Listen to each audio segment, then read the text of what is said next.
Hello, everyone. This week, we're going to go over the last week of material for the course.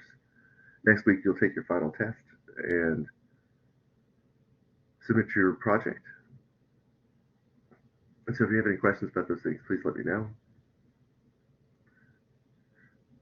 Last week, we talked a lot about the relationship of electrons to the periodic table. This week, we're going to finish that discussion and show you how electrons build to give you all of the different elements and compounds that we have.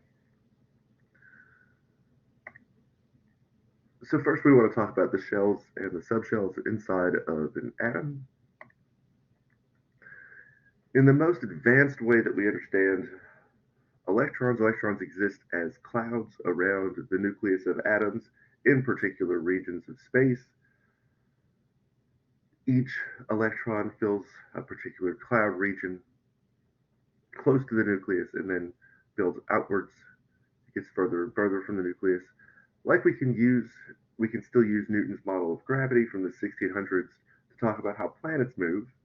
There's a slightly simpler model of the electron, known as the electron shell model, that we can use to discuss chemistry, discuss the way that these elements form to make other substances.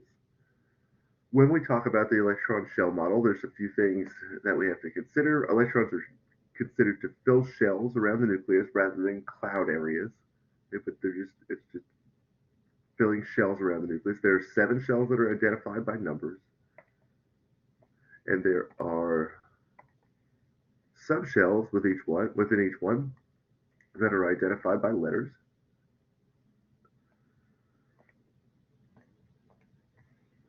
The shells always fill in a particular order.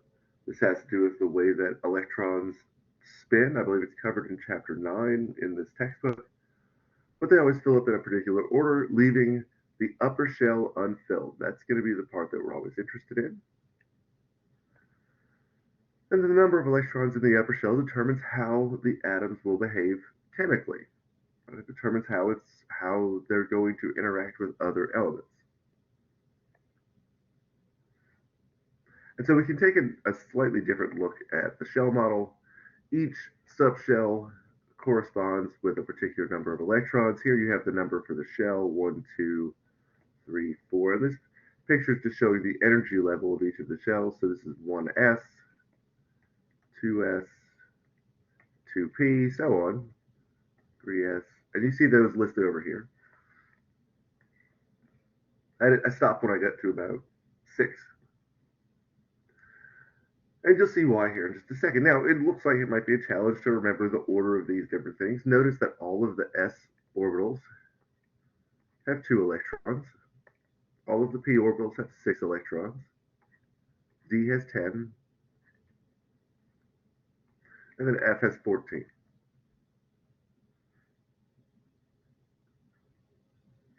This looks like a complicated thing to remember. It looks like it can be hard to pick apart. However, turns out there's a really, really easy way to remember all of these things and to figure out which shell is filled and which shell is unfilled, and then to use that to figure out things about chemistry. And that's what we're going to talk about in the next few sections.